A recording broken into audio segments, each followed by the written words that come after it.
नमस्कार, स्वागत आहे तुमचे आमच्या चॅनलमध्ये।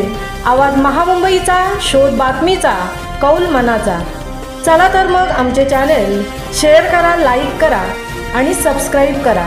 धन्यवाद। उरण हादरलं। बोरखारच्या दीपाली ठाकूरचा 10-12 कोटींचा घोटाळा। अटक झाली पण काही दिवसांतच जामीन। शासन प्रशासनाच्या भूमिकेवर प्रश्नचिन्ह। उरण तालुक्यातील जनतेला हादरवून सोडणारा अनेक कोटी रुपयांचा 10 ते 12 कोटी घोटाळा बोरखार गावात उघड झाला आहे। दीपाली अमित ठाकूर बोरखार उरण हिने मर्चेंटिंग कंपनीच्या नावाखाली आणि कांता जयप्रकाश ठाकूर जसकार उरण हिची मुलगी असल्याचा विश्वास संपादन करून अनेक गुंतवणूकदारांना लाखो कोटी रुपयांचा चुना लावल्याप्रकरणी Nhava Sheva police station JNPT Uran येथे गुन्हा दाखल करण्यात आला। पोलिसांनी तिला अटक केली, मात्र आश्चर्यकारकरित्या काही दिवसातच तिला जामीन मंजूर झाला। त्यामुळे उरणच्या नागरिकांमध्ये मोठ्या प्रमाणावर प्रश्नचिन्ह निर्माण झाले आहे की शासन आणि प्रशासन खरंच आरोपींच्या बाजूने आहे का की आरोपींच्या विरोधात, असा सूर सर्वसामान्यांच्या चर्चेत ऐकू येत आहे।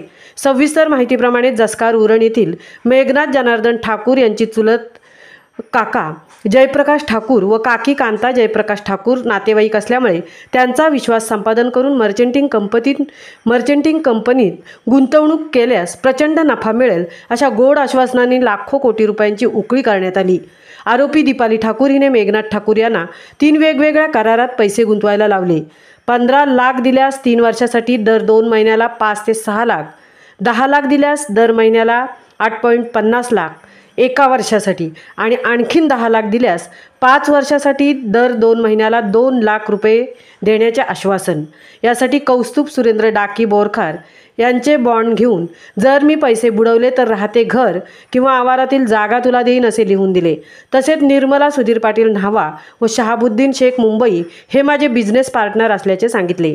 मेघनाथ ठाकूर यांचा आरोप आहे की आरोपीने त्यांच्या आईच्या घराची कांता जयप्रकाश ठाकूर व सासरच्या अमित सुरेश ठाकूर घर जमिनीची विक्री करून पैसे देण्याचे तोंडी सांगितले होते, पण प्रत्यक्षात 1 कोटी रुपयांपेक्षा जास्त रक्कम घेतल्यावरही त्यांना 1ही रुपया परत दिला नाही।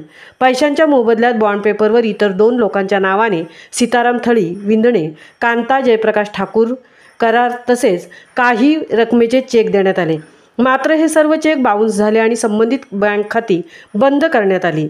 मेघनाथ ठाकूर यांनी सांगितले की पोलिसांपुढे जबानी देतानाही दीपाली ठाकूर सतत खोटे बोलत राहिली। कधी पुण्याला आले पैसे आणायला, कधी ठाण्याला आले पैसे घ्यायला अशी कारणे दिली। 8 ऑगस्टला लेखी तक्रार देताना सिनियर अधिकाऱ्यांसमोर 36 लाख देईन असे बोलूनही ती पुन्हा वचनभंग करत राहिली। दीपाली ठाकूर हिने इतर गुंतवणूकदारांना जर पोलिसात गेलात तर पैसे मिळणार नाहीत अशा धमक्या दिल्या। त्यामुळे बऱ्याच लोकांनी तक्रार करण्यास टाळाटाळ केली, मात्र 7-8 महिन्यांच्या सातत्यपूर्ण तक्रारीनंतर अखेर न्हावाशेवा पोलिसांनी मोठी कारवाई करत दीपाली ठाकूरला बेड्या ठोकल्या। नागरिकांचे म्हणणे आहे की सामान्य माणसाला एखाद्या छोट्या गुन्ह्यात सुद्धा आठवडे पोलीस कोठडीत ठेवले जाते, पण इथे कोट्यावधींच्या घोटाळ्यानंतरही आरोपीला काही दिवसातच मोकळं सोडण्यात आलं। हा दुहेरी न्याय सहन केला जाणार नाही।